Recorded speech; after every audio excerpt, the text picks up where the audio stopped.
देखिए बाबूजी, ऐसी ही कथा हो रही थी।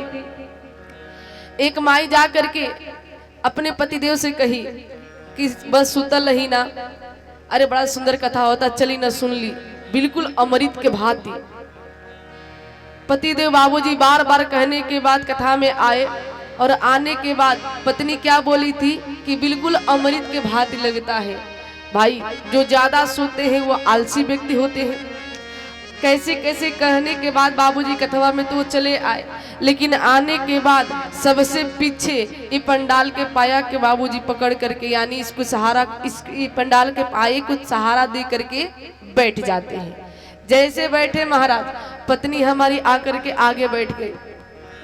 अब बेचारा जब सहारा दिहल जाई तो आलस तैबे करी न हो माई, और बाबूजी धीरे धीरे वो चले गए समाधि में।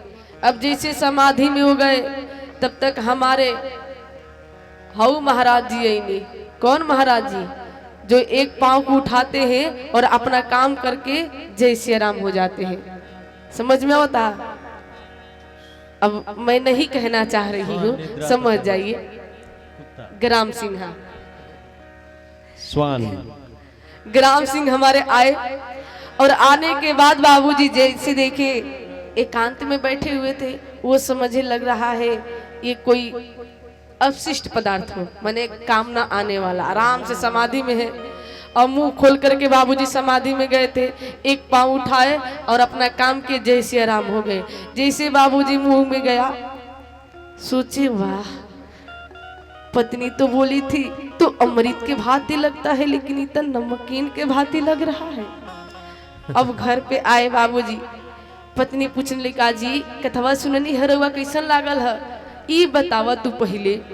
तू तो कहत रहलू है तो कथा बिल्कुल अमृत का भांति लगता है, बिल्कुल मीठा, लेकिन मेरे को तो नमकीन के भांति लग रहा था।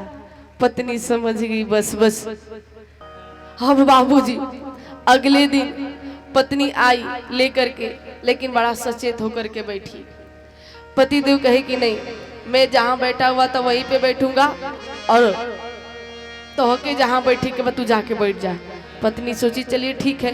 बाबूजी धीरे से बगल में वो बैठ गई। अब भाई ग्राम सिंह भी तो अपना काम करने के लिए आते जाते ही रहते हैं, क्योंकि उनको भी कथा श्रवण करनी है। भाई है स्वान योनि में, कुत्ते की योनि में, तो कम से कम इस तनवा से सब लोग छुटकारा पाना चाहते हैं ना।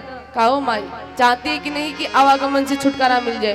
तो लोग भी बाबूजी जहाँ पे कथा होती है ना, आकर के थोड़ा चक्कर लगाने लगते हैं। दूसरे दिन जैसे भाई साहब आए, जैसे अपना काम के पत्नी का नजर पड़ गया बाबूजी।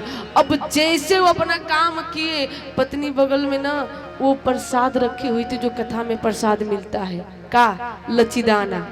जैसे काम किया महाराज, पति देव मुंह को चटकारने लगे, पत्नी वैसे लचदाना मुंह में पकड़ा देती है।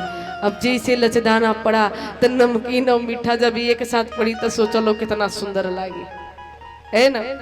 अद्भुत स्वाद पा करके माए बाप वाह वाह करने लगे। देखिए, जो मैं बातें कर रही तो है खैर विनोद, लेकिन अक्सर ऐसा काम हो जाता है, होता है कि नहीं बाबूजी? तो इस बात को ध्यान में रखते हुए भी इस कथवा में बैठना चाहिए। लेकिन मैं पूरा खुल करके नहीं कह पाती हूँ, दिक्कत मेरी एक ही है, क्योंकि हर एक चीज को स्पष्ट रूप से समझाने के लिए थोड़ा अलगो जाए के पड़ी, तो मैं नहीं बोल पाती हूँ, क्योंकि मंच का ध्यान रखना पड़ता है। लेकिन इतना समझ जाइए, कहने का तात्पर्य है माई बाप, कितने लोग कथवा में आते हैं, लेकिन कथवा में आने के बाद भी कथवा में बैठ नहीं पाते हैं। ये तन तो माई बाप कथा में बैठ जाता है, लेकिन मनवा लगता है भ्रमण करने। इस बात का ध्यान दिया जाए कि कथा में जब बैठे तो तन के साथ साथ बाबूजी मन को भी एकाग्र करके बैठा जाए।